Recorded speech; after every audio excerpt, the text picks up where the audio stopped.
What's up guys, Meredith with ExtremeTerrain.com, and today we are checking out the Red Rock fender vent lights fitting all 2018 and newer JL Wranglers. Now if you are looking for some small accents for your build that's going to be sure to make it stand out while also not looking out of place like it came on your Jeep from the factory, this set is going to do just that. Now these will add a unique style to the sides with the white and amber lighting being sure to catch some eyes for attention to your build style, in addition to making them more aware of your presence on the road if you want to stay a little bit safer. Now the body, or the main portion of this light panel, is going to fill that recess in the quarter panel and match up very well to the OE vent for a factory style look, but this will still have some dimension to it, which is going to give it more character than the average plastic panel. Now the dimension here is going to house this little strip of LEDs that'll stay pretty subtle when they're off, but again is going to catch some attention when they're on with the bright white running light. Now again, these also do have that switchback amber lighting. You can wire them in to blink with the turn signal, or if you're handy, you can wire them in to be amber all the time, since they do come with some open leads on the back. So you do get the choice on how you want to set them up, which will give you some options when it comes to your build. The housing here is made of an ABS plastic material with the same gray finish and texture finish as other OE panels and plastic trim, so it's going to match seamlessly into your Jeep's setup. Now while these do have that OE gray texture to them, with the right prep, prime, and painting process, you are able to switch the color if you want to stick to a theme or match the current color code on your Jeep, thanks to the versatility of the ABS material. Now on the back, if I flip this over, you can see that the light bar is bolted in place and peeking out from the back of the light with the aluminum finned housing that's going to really help disperse the heat coming off of the lights to help them run more efficiently. Now you can also see that this will be lined with some heavy-duty auto-grade 3M tape, making the install hassle-free and fairly easy, besides the little bit of wiring that you have to do, but we're going to show you that whole process in just a minute. Now these are going to cost around $175 for the kit. Now there's a wide range of accent lighting for these Wranglers, and they will also range pretty heavily when it comes to price, but this is going to be on the lower side and will be built into a factory style location, so you can stick this on without having to modify anything on your Jeep or having any hassle with the install. It's also very subtle compared to larger choices, making it a great mod to add to your build if unique and small mods are what you're in search of. Install here will be a 1 out of 3 wrenches on the difficulty meter. It is again going to require a little bit of wiring, but it's going to be painless, taking about an hour or so to get everything complete. Now at this point we can head over to our shop, check out a detailed breakdown on our JL so you can get this installed on yours at home. So that's going to wrap it up for my review. Let's go ahead and get into the install. The tools you'll need for this project are a ratchet, a 10mm socket, a trim panel removal tool, a soft panel removal tool, possibly a pair of wire strippers and crimpers, a small flathead screwdriver, a pair of pliers. You'll need also to source some electrical connectors and the included adhesion promoter and alcohol pads. Hi everyone, today we're installing a set of vent lights on our Wrangler, so let's get started. Now to install our vent light, especially with the wiring harness, it's going to have to go inside the fender behind the factory vent here, because this one is going to go around it. So the first thing we need to do is go ahead and pry the edge of this factory vent using our soft trim removal tool, pry that up so we can feed our wires in. Now before we do that though, we want to make sure that we clean the area where this vent is going to be sticking. So we'll do a test fit of where we want this light to sit, like so. Now we've got an idea of where we need to clean. So what we're going to do is use some alcohol, some rubbing alcohol, and clean the areas where the tape is going to be sticking. Once we do that, then we can apply the adhesion promoter. And the adhesion promoter is included in the kit. So once you get it clean, we'll go ahead and apply the adhesion promoter, or you will. We're not going to do that because we're not making this a permanent addition to our vehicle. So once you put this on and you stick it, it should be a pretty permanent addition. First thing we're going to do is run the wires through, then we'll peel back some of the backing material on the tape and get this stuck in, and then we'll worry about how to connect these wires up so that they work the way that they're supposed to. So we'll go ahead and use an alcohol pad. Now you can use regular rubbing alcohol that you buy at your local pharmacy and a clean cloth, but you just want to go over the areas where the tape is going to be applied. Make sure it's nice and clean. There's no oil or dirt on the vehicle itself. And once you've got that done, let it dry for a couple of minutes. And then, like I said, put on the adhesion promoter and let that dry as well. And you can go ahead and remove the backing material from the double-sided tape and get it put on the vehicle, after you feed your wires in, of course. So we'll go ahead and use our trim removal tool and pry up the edge of our factory vent just enough to be able to feed our wires through. Now you notice we have 3 wires. We have a white, a yellow, and a black. Now the black is going to be our ground, the white is going to be for our running lights, and the yellow is going to be for our turn signal. So we'll go ahead and feed those in.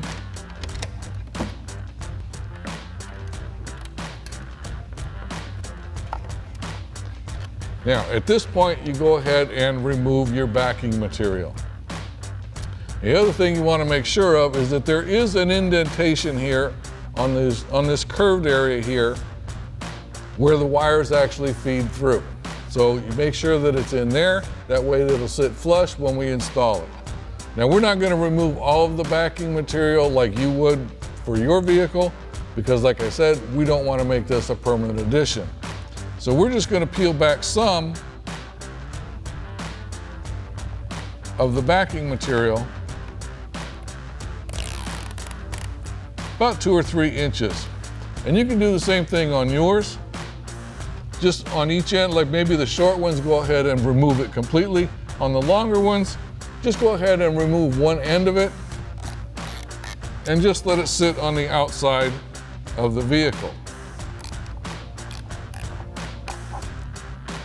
Now the reason for that is, it's a whole lot easier if you have to adjust it, if you're only adjusting a small portion of it. So we'll go ahead and feed this through as we're getting this set into place. And once we've got it where we want it, go ahead and press down. And then as you're pressing down, you can go ahead and grab one of the ends of your backing material and pull that off, and it will go ahead and then press that down and it'll stick where it needs to be. Now that being said, we can go ahead and reconnect our factory vent. So now it's nice and tight. Now the next thing we have to do is gain access to the wiring harness so that we can plug those wires in. To do that, we're going to be partially removing our inner fender liner here so that we can go ahead and access the connector that's up underneath here and get it plugged in. Now, as you can see, we've removed our tire and wheel. That's just because it's easier to work in here without that being in the way. So we're going to use a 10mm socket. We've got 3 bolts, one up in the front of the fender liner here, one up in the top here, and then there's another one towards the back. So we'll go ahead and use our 10mm socket and remove those bolts.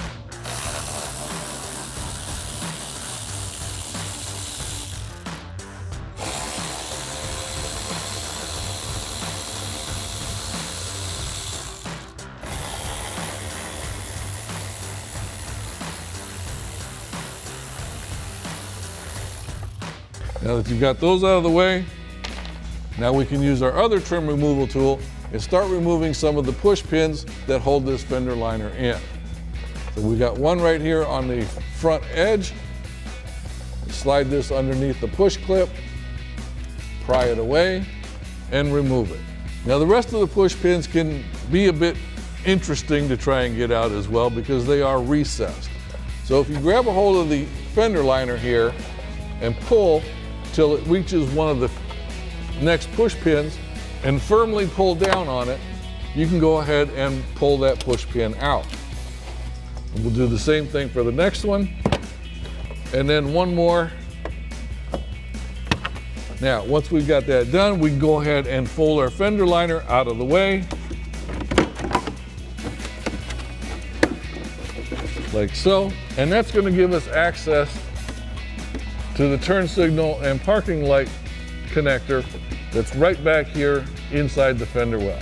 So here's our factory harness that we're going to be tapping into. Now, to disconnect this to make it easier to work on, you'll see a red locking tab here on the end. What you need to do is pull that red locking tab out. Once you pull that out, press down on the release lever and you can go ahead and disconnect it. Now that'll make it easier for us to be able to use our T-taps so that we can plug in our new lights. Now you'll notice on our harness for our lights, we have a white wire, we have a yellow wire, which is a bit shorter, and we have a black ground wire. Now the white and the yellow wire already has spade bits connected to it so that we can plug into the T-taps that we're about to install. The black wire, it's your choice as to how you want to hook this up. We're going to go ahead and cut this end off and put another spade bit on it so that we can plug that into the ground wire in the harness as well. You could find a suitable ground on one of the studs underneath, put a nut on it, put a self-tapping screw, it's up to you. Like I said, for our purposes today, we're just gonna cut this ring terminal off and put a spade bit on, and then we'll connect up 3 T-taps to our wiring harness so that we can go ahead and just plug it in. So we'll go ahead and cut off the ring terminal off of our black wire. Once we do that, we'll strip off about 1/4 inch or so.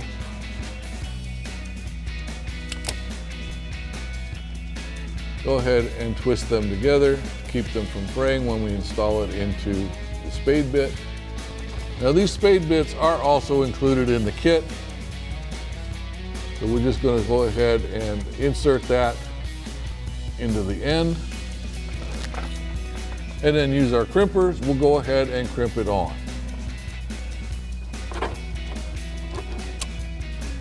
Give it a little tug, make sure it's on securely. Now the system also comes with these T-taps. And the way they work is it's got a metal bit inside. This is going to go around our factory harness. Once you do that, you go ahead and close the lid. Use a pair of pliers to squeeze it together until it locks, and then it's secure. Once it's secure, then we can go ahead and slide our spade bit into the other end. So let's go ahead and get these installed onto our factory harness. Now the wires that we're going to be focusing on are this yellow one on the end with a brown stripe, the one right next to it, a white wire with a green stripe, and then the one on the other end, which is our black wire, which is our ground. So we'll go ahead and insert this over our yellow wire, making sure, of course, that the wire is sitting in the middle of this metal connector. Like I said, we'll close the lid, and using a pair of pliers, we'll go ahead and squeeze it together. Now it automatically locks in place. We now have a valid connection for our wire. Now we'll go ahead and do that for the white wire with the green stripe and the black wire as well. All right, now we can go ahead and plug in our light to our factory harness now that we've got all of our T-taps installed. So we're going to hook up the yellow wire from our new light to the green and white wire on our T-tap. We'll get that plugged in, and then the white wire will go to the yellow with the brown stripe.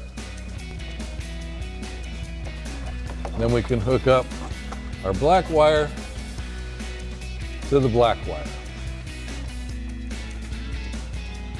Now that we've got everything all hooked up, we can go ahead and reconnect our factory harness. Make sure it snaps into place. Push in our red locking tab. And now we can go ahead and put our fender liner back in place. Go ahead and fold this back up.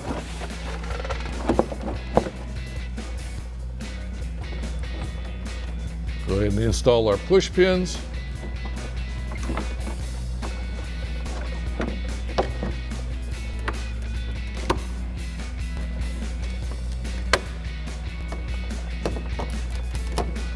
Now we'll reinstall our 10mm bolts.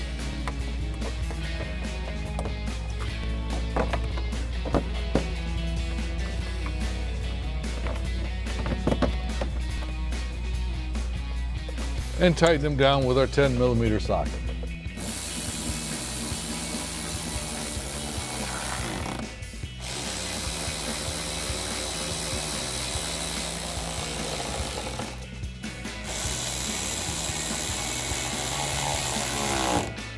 And now you can repeat that process for the other side.